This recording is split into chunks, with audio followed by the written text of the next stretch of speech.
Oke.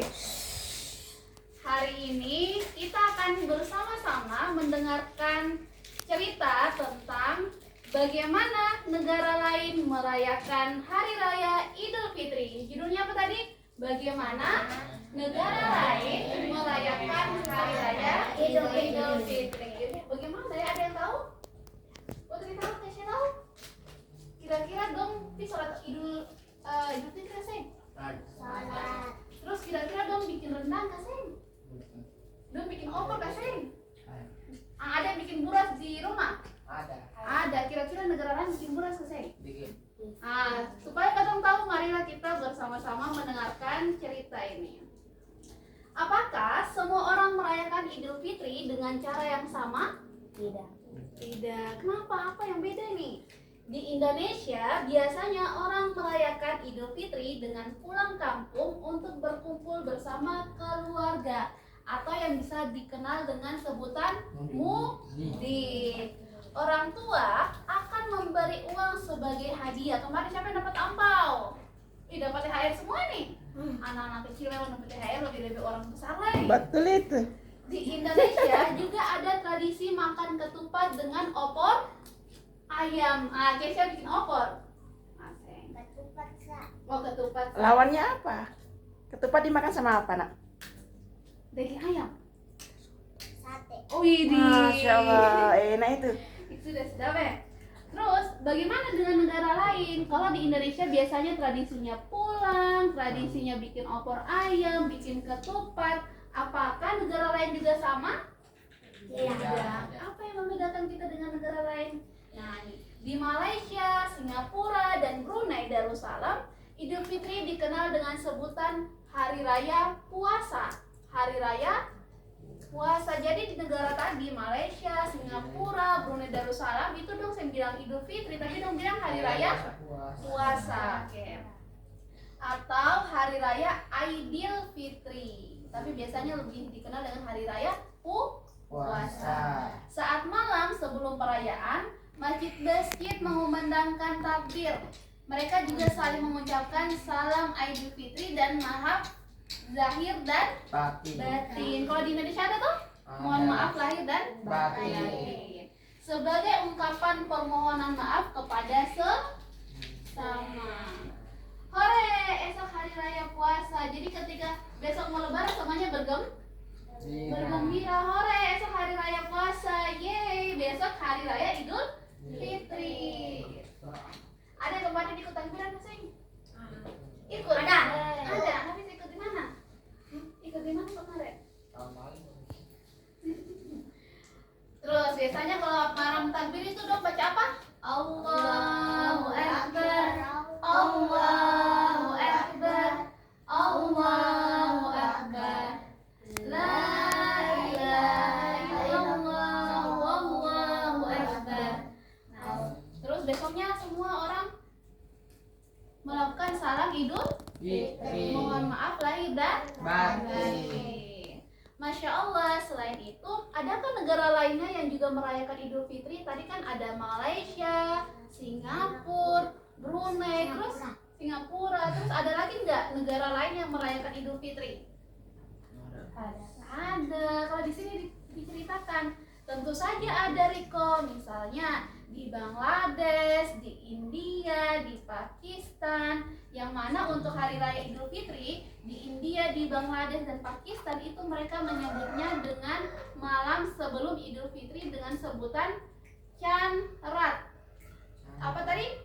Chanrat atau malam bulan. Beda lagi. Jadi kalau di Indonesia Idul Fitri, kalau di negara lain ada yang Idul Fitri, ada yang Hari Raya Puasa. Kalau di negara Bangladesh, India, dan Pakistan itu disebut Chanrat atau malam bulan. Orang-orang mengunjungi berbagai mall untuk berbelanja dengan keluarga dan anak-anak mereka. Kemarin siapa yang pergi ke pasar? Siapa yang beli baju baru? Rasya beli. Dia paling tinggi. Terus siapa yang beli sendal dan sepatu baru? Banyak ya. Siapa yang pergi ke Gota? Siapa yang pergi ke pasar pakaian? Oke, banyak tuh. Nah, para perempuan mengecat tangan mereka dengan henna serta memakai rantai yang berwarna-warni. Jadi kalau di negara Bangladesh, India, Pakistan itu biasanya perempuan yang misalnya kayak kakak Ica, Bunda Nima, ada yang Hilda, ada Putri dan dari Kesha, itu biasanya itu yang perempuan pakai henna. Ada yang tahu henna? Yang di tangan-tangan itu? Iya itu.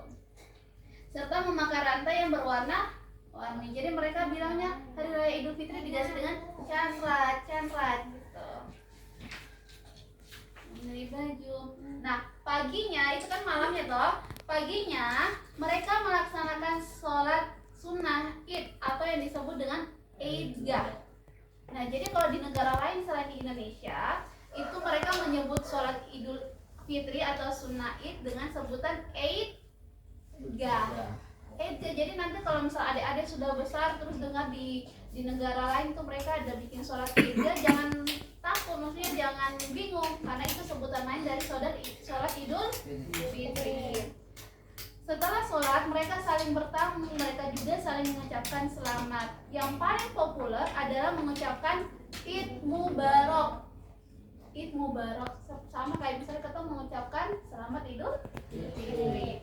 Selain itu, anak-anak didorong untuk menyambut para orang tua. Jadi anak-anak ini kata yang datang ke orang tua salam, toh minta maaf ke orang tua, terus bilang minal aidin wal faizin, mohon maaf lahir dan batin.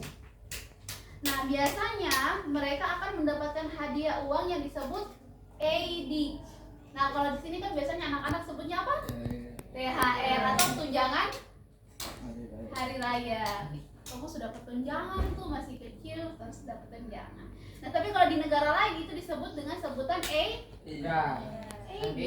Kalau AD tadi apa? Hari Raya Idul Fitri. Oke, fokus. Setelah saling bersilaturahim, orang-orang pun mengunjungi pesta, festival atau bazar yang banyak digelar. Jadi seru kalau misalnya ada pesta-pesta seperti itu. Eidgah seperti ini nih. Mereka sholat Eidgah apa artinya? Sholat Hari Raya Idul Fitri. Nah, ketika mereka pergi berjabat tangan, biasanya langsung orang tua kasih yang namanya angpau atau yang disebut sebagai disebut apa Rezi? Disebut apa Rezi? Kata Kesha bantu Rezi. Disebut AD, habis bantu. Terus kalau misalnya sebutan Hari Raya Idul Fitri diganti apa biasanya? Apa mereka sebutnya apa? Id Mubarak. Sama artinya seperti selamat Hari Raya Idul Fitri. Lanjut. Oke. Bagaimana dengan negara yang bukan Islam? Jadi kan tadi negara-negara yang ada umat Islamnya. Tadi ada negara apa saja yang masih ingat? Bangladesh, India, Pakistan, Brunei Darussalam, Malaysia, Singapura. Oke. Tepuk tangan buat Ari ini di sini lengkap sebutnya. Terus itu kan tadi negara-negara Islam. Lalu bagaimana dengan negara yang bukan Islam? Apakah mereka mengerjakan Hari Raya Idul Fitri? Adakah yang merayakan Idul Fitri di negara-negara yang bukan Islam? Tidak ada. Oke, mari kita cari tahu bersama apakah mereka merayakan Hari Raya Idul Fitri? Jawabannya adalah tentu saja iya ada. Misalnya di Cina. Hanya saja kalau di Cina itu karena jumlah umat Islam di Cina sedikit, perayaan Idul Fitri kurang begitu meriah. Jadi ketika orang-orang muslim di suatu negara itu orang-orangnya sedikit, itu nanti tidak terlalu meriah karena yang meriahkan sedikit. Kalau di Indonesia kan mayoritas Islam, jadi yang merayakan juga banyak. Jadi kalau banyak artinya meriah. Pelaksanaan pun sederhana karena sedikit orang. Namun saat tiba hari raya Kurban atau hari raya Kurban disebut juga hari raya Idul Adha, itu perayaannya jauh lebih meriah. Jadi mereka tuh Lebaran Idul Adhanya lebih meriah, banyak yang merayakan. Nah, orang-orang berpesta daging kurban dan membaginya kepada orang lain. Gitu. Nah, terus bagaimana dengan negara-negara barat? Ada yang tahu negara-negara barat itu apa? Eropa. Misalnya apa nama negaranya? Inggris, Prancis, Amerika, Italia. Nah, adakah umat Islam yang merayakan Idul Fitri di sana? Ada. Ada? Ada. Oke, kita lihat jawabannya. Kita cari jawabannya. Islam saat ini sudah tersebar ke berbagai penjuru dunia, termasuk negara-negara barat seperti Eropa dan Amerika. Namun karena Idul Fitri tidak termasuk hari libur nasional, umat Islam di sana biasanya pergi ke Islamic Center terdekat untuk mengetahuinya. Maksudnya mereka tahu di sana sudah Idul Fitri ketika mereka pergi ke Islamic Center atau pusat Islam, kayak kantor begitu. Perayaan Idul Fitri dirayakan dengan penuh hikmat. Ada yang tahu artinya hikmat? Ada yang tahu hikmat? Hikmat itu dengan penuh penghayatan. Jadi benar-benar dirasakan hari rayanya dengan penuh hikmat, dirasakan hari raya Idul Fitri itu. Nah, terus setelah itu mereka bersama-sama melaksanakan sholat Idul Fitri bersama komunitas Islam lainnya. Jadi di negara-negara Eropa, walaupun negara-negaranya bukan negara Islam, populasi Islam, umat Islamnya sedikit, mereka tetap mengerjakan hari raya Idul Fitri. Kenapa? Karena ada orang-orang Islam yang berada di negara-negara tersebut, baik di Amerika maupun di Eropa seperti Italia, Prancis dan lain sebagainya. Nah, lanjut, perayaan Idul Fitri juga dilaksanakan dengan sangat meriah di Turki. Nah, Turki ini negara Islam. Ada yang tahu kepala negaranya siapa? Presidennya Turki siapa?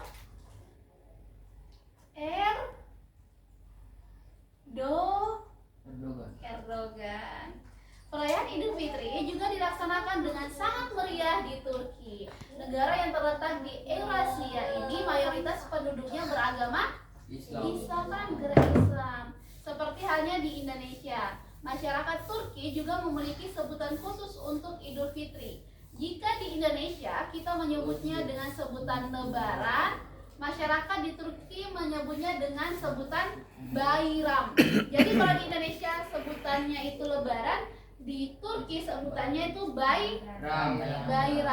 Makanya tanya kembali. Kalau di Indonesia sebutannya Lebaran, kalau di Turki sebutannya apa? Bayram. Bayram artinya apa? Lebaran. Pintar.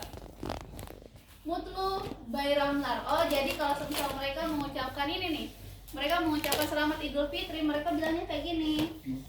Mutlu. Kakaknya saya tahu bacanya bagaimana. Tapi gini, Mutlu Bayramlar. Mutlu Bayramlar. Bayriminis kakaknya saya tahu. Tapi mereka punya pakai bahasa Turki, tapi artinya sama, selamat hari raya Idul Fitri. Nah, saat Idul Fitri, masyarakat Turki biasanya saling mengucapkan salam dalam bahasa Turki. Jadi bahasa yang tadi Bayramlik itu bahasa Turki. Nah, misalnya Bayraminis Kultu Olsun, mereka juga memakai pakaian terbaik mereka yang disebut Bayramlik. Jadi kalau untuk sebutan pakaian hari raya di Turki itu disebutnya dengan Bayramlik. Di Turki juga ada acara sungkeman. Sungkeman itu apa artinya? Pegang tangan, minta maaf, betul. Yang muda menggenggam tangan orang tua lalu menempelkannya pada dahi mereka sambil berkata Bayram. Nah, anak-anak juga mengunjungi rumah-rumah sekitar.